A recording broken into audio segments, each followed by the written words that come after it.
It started with just really trying to know what it means to be American and like to really just try to fit in, right? Like it was like an 18-year-old. And when I came to the US for the first time, I didn't really have that strong understanding of who I am. Most people struggle with is not having really that clarity between what is the better choice. So the options are often not so clear in terms of what is more favorable. And then it's coupled with that feeling of not really being sure what we really want, especially if you're earlier in your career. Hi Lan, tell us a bit about yourself. What's your life in a nutshell?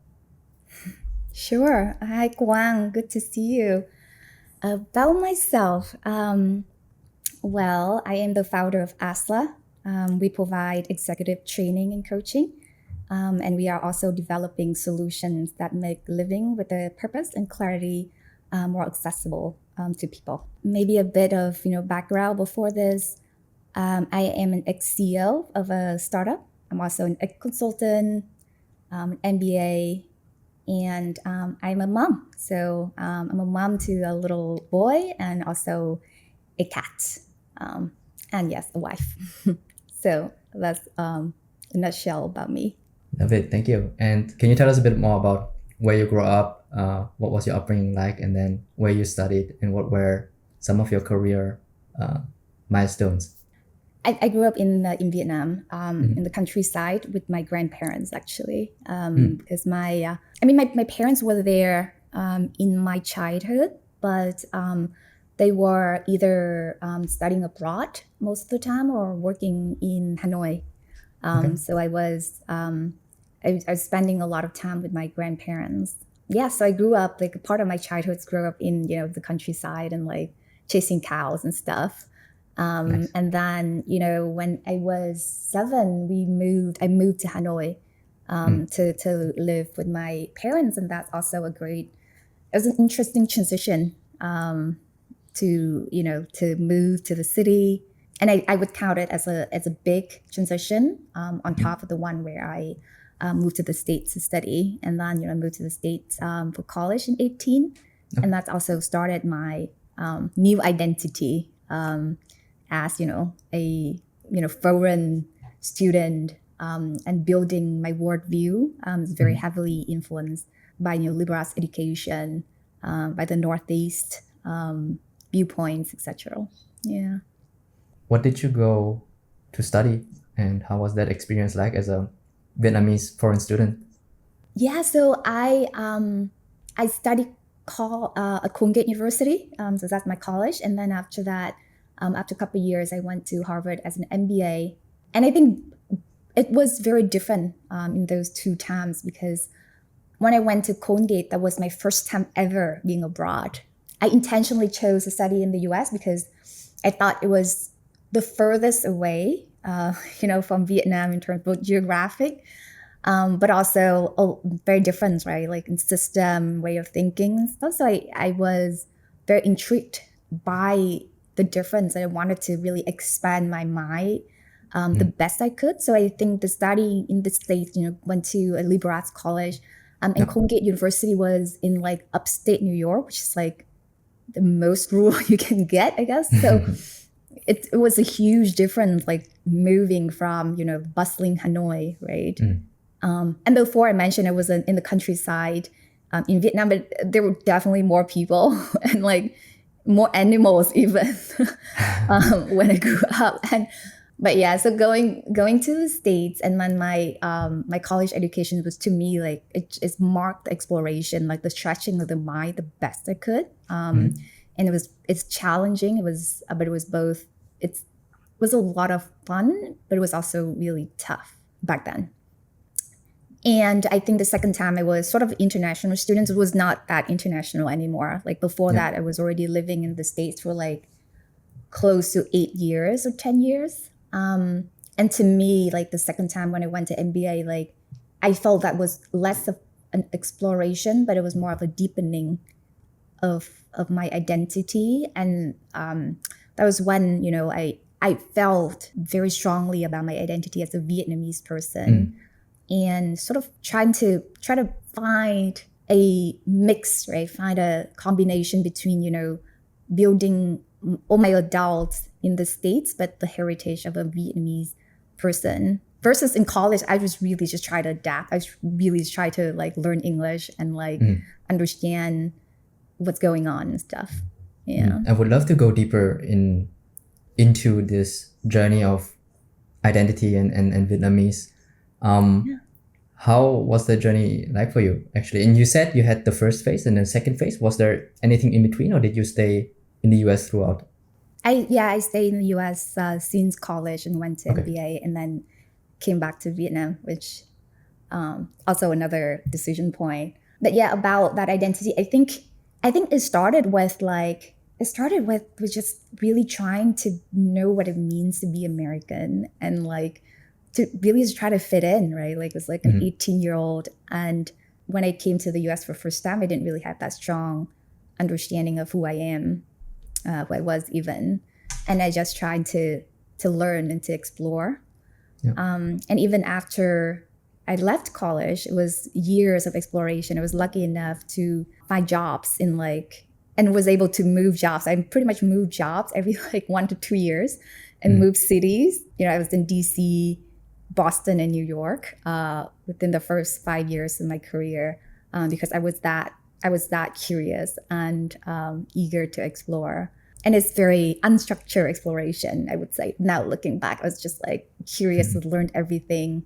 I took the CFA even though I wasn't even pursuing anything in finance just because I was curious about it. I was like doing Toastmaster. I was actually taking acting classes on Broadway, all those things. But, you know, I think throughout those exploration, it's just, I start to reflect and then there was just a common theme that kept rising up. And obviously, you know, when a person tries on many different things and like, you know, trying to sort of adopt different identity, I would say. Because I feel like I was a different person in the CFA class versus in my improv class. Like I didn't tell anyone in my improv classes I was also doing the CFA. I think you're trying to find a common theme there. And there are many things I explored and found out by myself. And one of those, it wasn't rational. It's just something that seemed to matter is that I became prouder and I became I have more conviction when I told people that I'm from Vietnam. Before that, there was a time when I wasn't sure about, you know, the reaction people would get when I share with them, you know, as from Vietnam, from Hanoi, etc. But I learned to embrace it and to be proud of it. Yeah. And you said it was very challenging for you. What kind of challenges were those and how did you overcome these? It was challenging to adapt. I think it was somewhat terrifying to, you know, in the midst of like believing and adopting so many different forms and like set up and settle on a form or an essence of self that you think that's it. Like sort of like settling down, right? Like at the beginning, it was a little scary to feel like I was settling down because I was so excited to explore. But then settling down was also, but it felt right to settle down. And then I gradually became more comfortable with adopting or embracing a one essence or like a one core of self that felt the most right. And, you know, it just sort of means saying no or giving up, you know, many other things that I would also still be curious about. And then during that confusion and being challenged, what did you do to find clarity for yourself? So I think this is what I would attribute to the period where I was spending with my grandparents, like a very early childhood, right? When I feel like because my grandparents back then, I mean, they was in their 60s when they were raising me. I think they told me, I mean, they shared with me a lot about doing things that are consistent to deep down who you are and your core values. And, you know, at the end of the day, like the core values were what mattered. And I don't think back then I understood, right? It's just like, it's just pretty much, you know, like a 4-year-old and like, you know, hanging out with my grandparents. And once in a while, they would obviously tell stories and I would just like, okay, it sounds interesting. But I feel like at some point, like it came up and such wisdom was super helpful for me to focus on. And how do you do that, you think? I think the MBA application process was actually really helpful for me to like find a framework or Tell like us. learn the ways of figuring it out more effectively. Because you had to write those essays, you had to like connect your life backward and forward. I think before it was a lot of just reflection. And I would say that the trials exploration is actually helpful as well. Right? You never know. I could sit and just think about who I was, but it's actually when I started getting exposed to different things and like learned from how I reacted and how I acted, what fascinated me, what I didn't like, when I was in a different situations, different groups of people doing different things. That's really helpful for me to have a clearer definition of myself that was more real, more grounded, that have evidence rather than just something that in my head. And then what made you decide to move back to Vietnam? Yeah, that one was also a quite, it's just something that felt resonant. I think that started with like the core values and something that whenever I think about it, it just feel right. It wasn't like that from the beginning. I think when I just started out college, I was like, this is amazing. You know, I love New York. I love Boston. This is where I'm going to spend the rest of my life. But at some point, it just, I think, you know, I had to experience it to realize that it wasn't it. To realize that there was still a part of me wanted to be home. Like whenever I think about going home, I just notice a sense of like familiarity, care, attachment. And it became clearer and clearer that it's just somewhere I'm meant to go back to, like I was meant to be. But I mean, I'm still not the type who like just go with it. Like, you know, when I make the choice, when I felt like it became clear that I would want to go back to Vietnam at a certain point, then also being more rational about it, like, you know, think about what's feasible, what's practical, when would be the right time, whether this is a good decision economically, etc. And it so happened that, like, you know, when I came back in 2016, Vietnam is still now a great place of growth, and that I would be able to contribute and, you know, grow my career when I'm in this environment. So it's both an emotional, I think it's start with emotional choice, but then it's supplemented by a lot of rational thoughts and, you know, strategy planning, etc. Yeah. And can you walk us a bit through the process of then actually deciding? Was this during the MBA, or did you decide sort of at the end of the MBA and then move back first? Or did you created that opportunity while at the MBA and then move?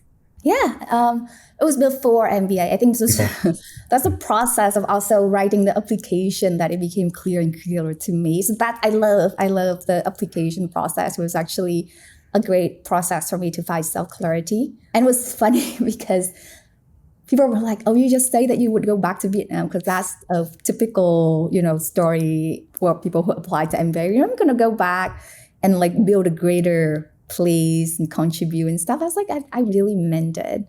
And so in terms of like, you know, if you think about a startup, like that's the vision and mission that I have. Like I really wanted, it's not rational for the vision and mission, right? It's like something that I care about and something that I want to dedicate my time to, like really do good things back where I came from. But then I did do some like tests. So I did get an internship in Vietnam during my MBA summer, just to see, you know, whether it's something feasible, whether it's something practical, figure out all other potential logistic and then practical elements I need to pay attention to, things I wasn't aware of. I did talk to a lot of people.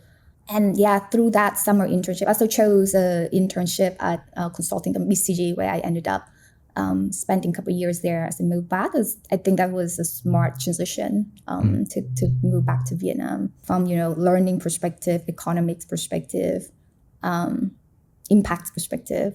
Yeah. And I love that summer internship. I also fell in love. So I met my husband, my now husband. So, you know, it seems like you have enough information to pursue your goal, you know, something, the vision, mission. So then, you know, then I make the full-time choice of moving back. When I moved back, I actually started a nonprofit. And that's also a learning experience as well. I think like work with nonprofit in education was also something that helped me. It's really helped me understand what value I wanted to contribute here. Beyond, the big space is like being in Vietnam, but like what's the more specific city of it and how do I fit into this whole thing. So I think through a nonprofit, I learned I care about human development, but probably not a great fit for the nonprofit space in Vietnam. And that's, also just new data, new information that I collected to sort of fill out my framework, on the vision, mission, and then, all the practicality things that was relevant of building my path here. Yeah. And can you tell a bit more about that journey then from consulting in Vietnam to your next role? How did that came about? Yeah, I mean, I think consulting was such a good experience, and to me, it was the best choice to make the transition to Vietnam. When I was in consulting, I just do whatever projects in Vietnam. So, public sector, digital transformation, retail, etc. And my goal was to find the opportunity space that also could be a good for me post consulting. Yeah, I think the tech space was certainly something that's fascinating. It's also in trend, but it's also fascinating for me as so for my growth, my curiosity, and the opportunity. So after MBA, I joined Taptap as a CEO, and I built the business from from scratch to 120 employees, and this is one of the largest coalition loyalty in Vietnam. The JV with UOB Bank and VIG Investment Group. Yeah, I really loved the opportunity to be with people that I really admired, and also to build something that to me mattered, and to build up the team. So yeah, it's just like the Tap opportunity was a deepening, I would say. It's like a deepening of my identity of like someone who add value in this local market, who want to drive up innovation, want to drive up the quality of the work, and also someone who want to just continue developing people. The team development is also something that to me gels with my interest in education, but through a more practical channel, and it's probably more relevant to my experience. And how was this transition for you from consultant to now leading a company and being the chief executive officer? I would say, interestingly, people ask about those transition, back then was like transition to Vietnam and then transition to consulting to chief executive. And now it's like from chief executive to founder in, a new field. I think I treat all those transition as in probably like a problem, like a strategic problem that I need to solve, right? So what is the goal, right? What success looks like? That's probably the first most important things to identify. And then in order to make it happen, what are the elements of the framework that I need to make it happen? So I think for all those transitions, there's certainly a lot of things to learn, but I feel like as long as there's a framework around it, there's an approach around it, there's there's a clarity about why you're doing this, what success means to you, and then the clarity of what are the building blocks that you would need to make it a success.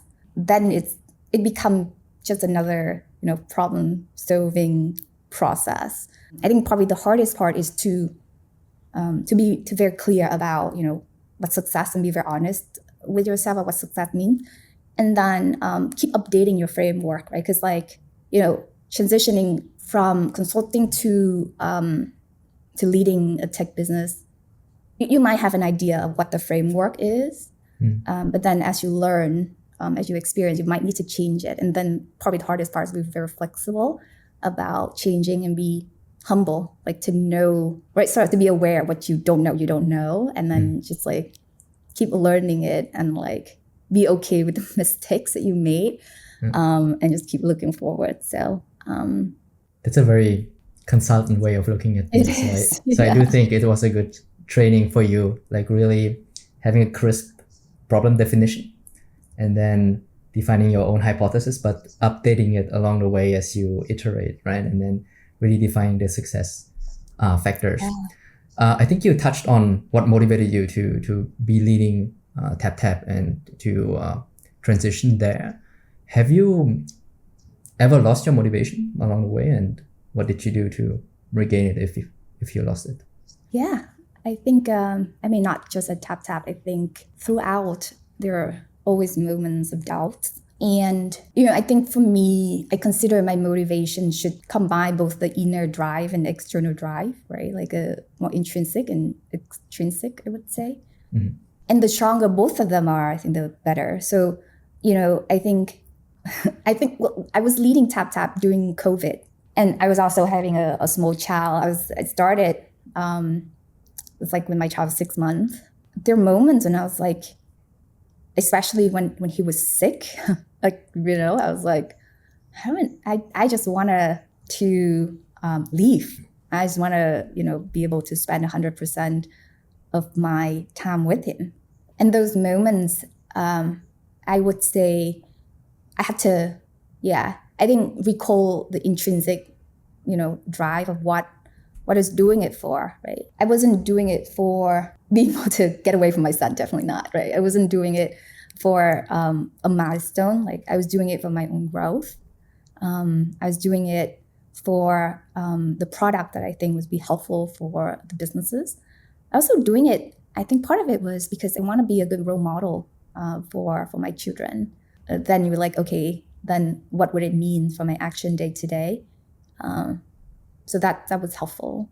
I think the other things, extrinsic motivations also, I think, sometimes when that drive wasn't super clear, there obviously is easily your emotion could also cloud your judgment. There's a extrinsic as in the accountability to the team, right?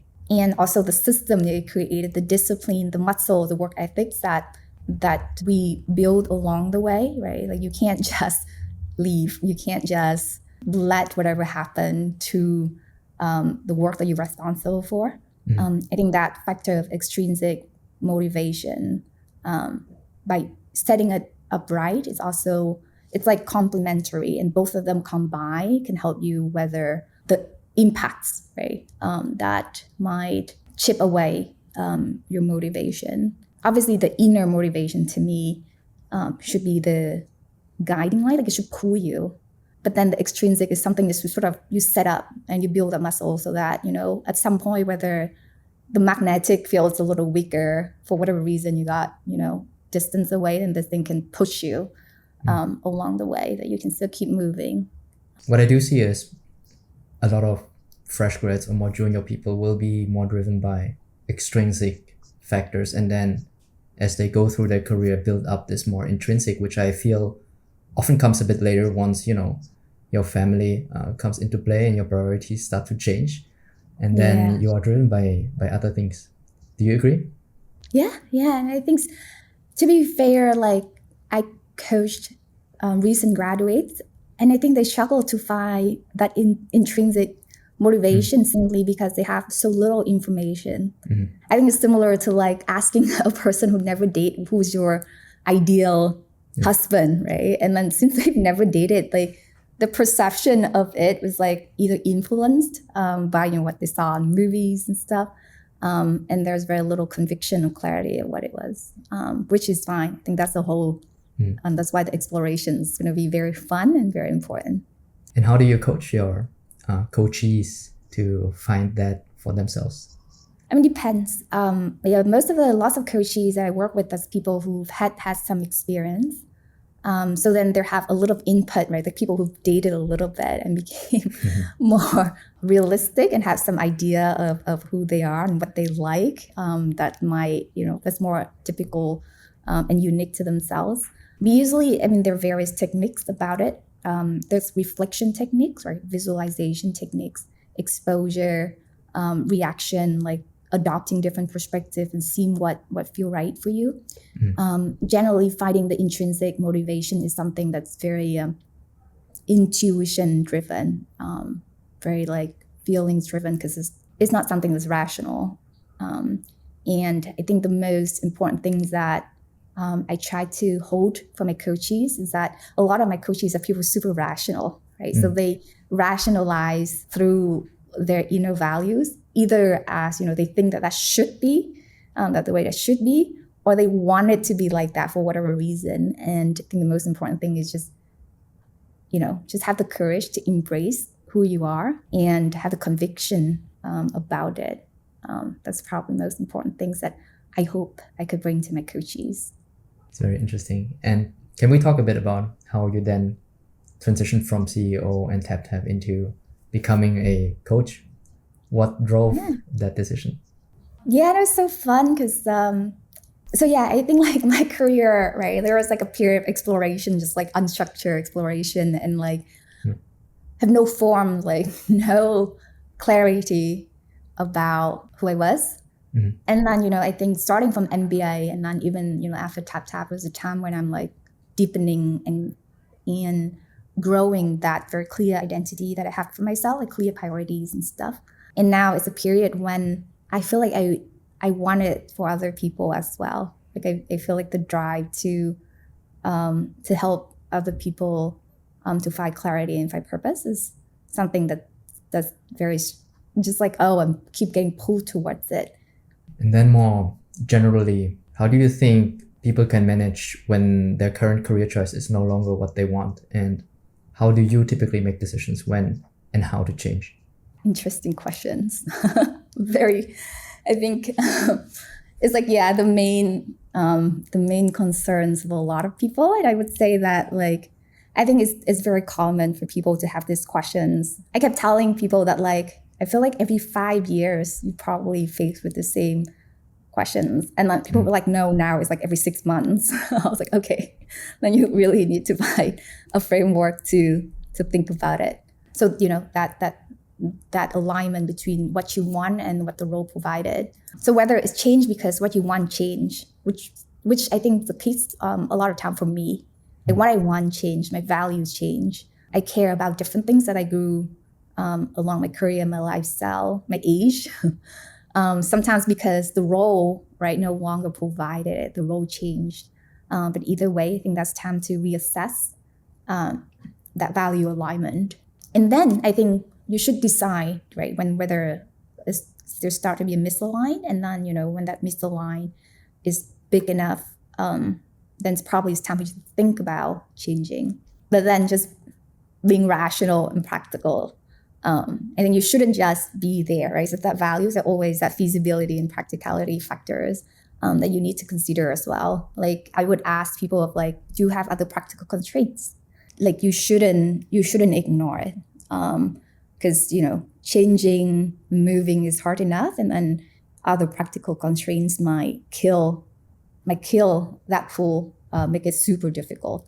So you should take into that consideration. If it's not yet aligned, then find a way to make it align before you make the decision. So you should feel it, but also should rationalize it, right? You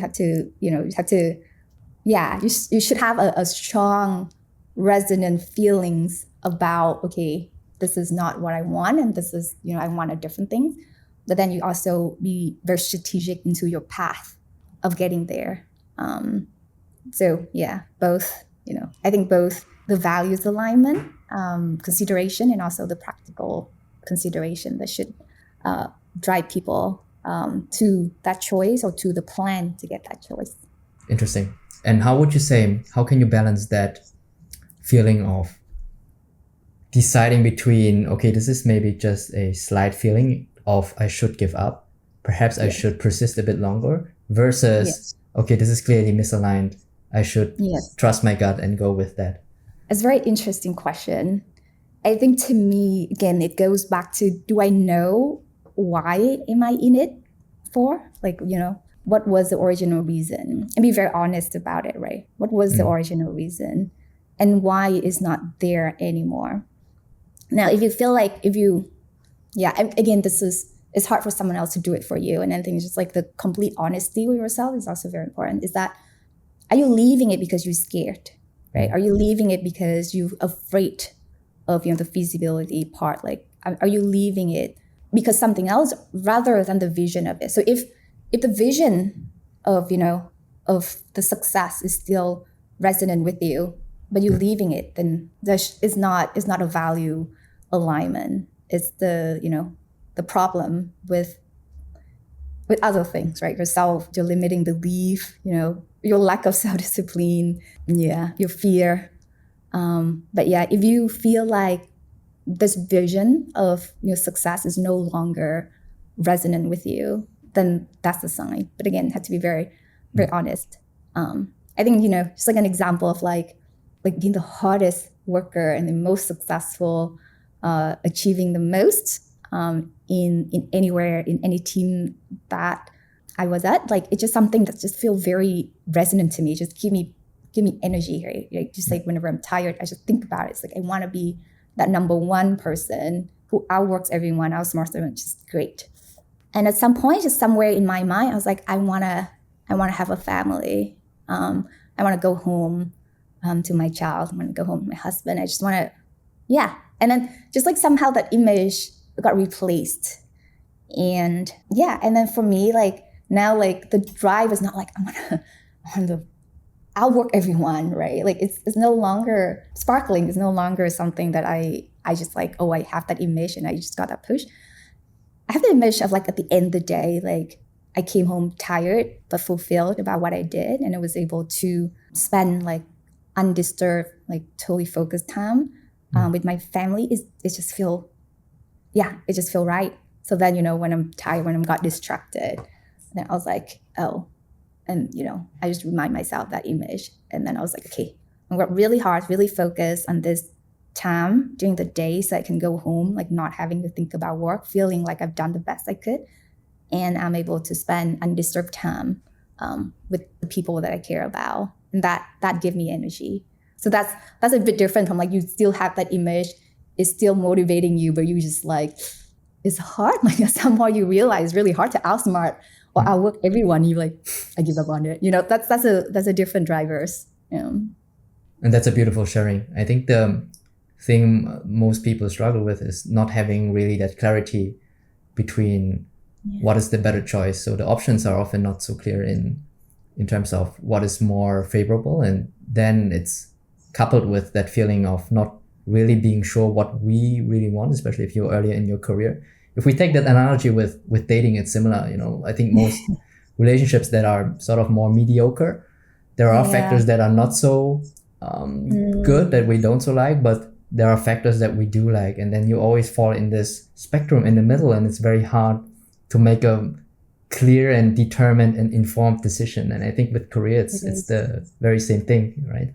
It is. No, I think sometimes and one of helpful things to do is to separate what you want versus whether it's feasible for you to get there, right? So a lot of times people identify what they want, they too fast, they add in the feasibility, like, can I get it? I want something, but they either like change that goalpost because they think they already put in the factors of how, right? I mean, I guess similar to dating, was like maybe you want this, but you're like realistically, so I just like, so that make it even harder, right? And then in strategy and problem solving, you should separate those two. Like, obviously, it's an iteration process, right? Like but then try not to mingle those. Like, try to identify what you want first. You can always put in the how later on. Like, no one stops you from doing it, but don't do it all at the same time, because then it becomes too many constraints, too many factors, and it blur your view. So like even strategy building, right? You start with setting goals, and then you're like, okay, this is something that matters. You just have to break it down to smaller problems rather than try to solve all at once. I think it's probably one of the hardest also for people to do is just like be honest and just focus first about what they want before adding in the layers of can I get it, how hard it is to get it, is it practical? It's just 2 steps. You shared a lot of good advice, Lan, I think. And zooming out, is there in your long career anything that you wish you had known earlier when you started your career now, looking back? it might feel a little like unrelated, but actually I feel like I could just enjoy the process a bit more. I mean, maybe you've heard, right? Like I'm very like, at some point I became really structured about, the target, how I'm doing there, the strategy and stuff. And like, I think now at this point, I'm still learning to enjoy it, like make it sweet, make it fun a bit more.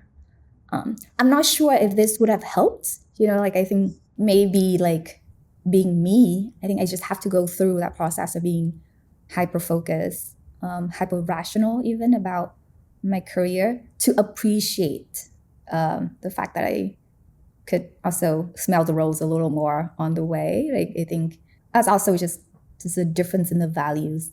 But at this point, I think if there is a better way to balance it, I would try. Would you say you didn't enjoy the process so much back then? And why? It's true. It's not like I didn't enjoy the process. I probably appreciate the difficult patch more, right? Like I think now, like even now when I went through the difficult patches, I have the confidence in me that say, oh, I'll pass. Like I'll figure a way out. But I think back then, like if I was lost, I felt really lost. I felt really hopeless. I felt freaked out, right? And no one told me that it's gonna be okay. And even when people told me it would be okay, I'll be like, you're lying. What do you know? Yeah, it's probably just freak out less and trust the process, trust myself, and probably trust the support system that I have even more. So before we wrap up, tell us a bit more about your coaching and what kind of coaching is it and what kind of goals do we have with your coaching business and your coaching services? Yeah, well, thanks for asking. So now I focus a lot on executive and career coaching because, I went through periods of being lost myself. I've seen it a lot with my own team members and with lots of people around me. And as I say, like sometimes those periods you just have to go through those, right? You just have to go through heartbreak sometimes to appreciate a good relationship. But what I was hoping for is to provide a certain frameworks, a certain way of doing, or ways of thinking, some knowledge for people so that they probably enjoy those difficult patches a bit more, learn the most they could from those and make the best out of their path. I offer one-on-one coaching, group training. Do you target more Vietnamese or is it more agnostic and open?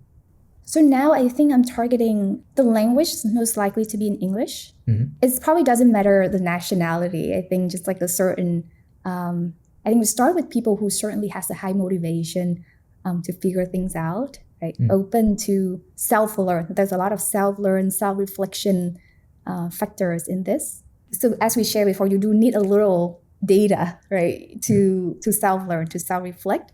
And then people who really want to get to the next level, like change their way of doing, change their mindset, exploring a new way to structure how you've been approaching it. I think those is probably the most relevant group of people that I am targeting for the next product. And obviously is hoping to expand it to be relevant and helpful to more people later on. Very exciting. I look forward to following along that journey and see how it goes. To wrap up, Lan, how can our members connect with you and follow your work? I guess LinkedIn is the easiest option. And like I love to hear from people.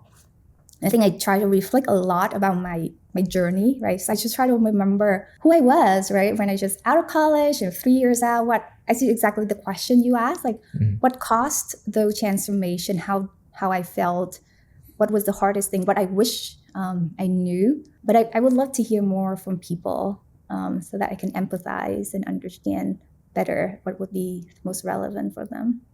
I love that. Okay. Thank you, Lan. Thank you so much for joining today. And thanks, Quang. It's great talking to you. All right. Yeah. Thank you. All right. Bye. That's it for today. If you enjoyed this, you will love the OV community. Learn more at overseasvietnamese.com.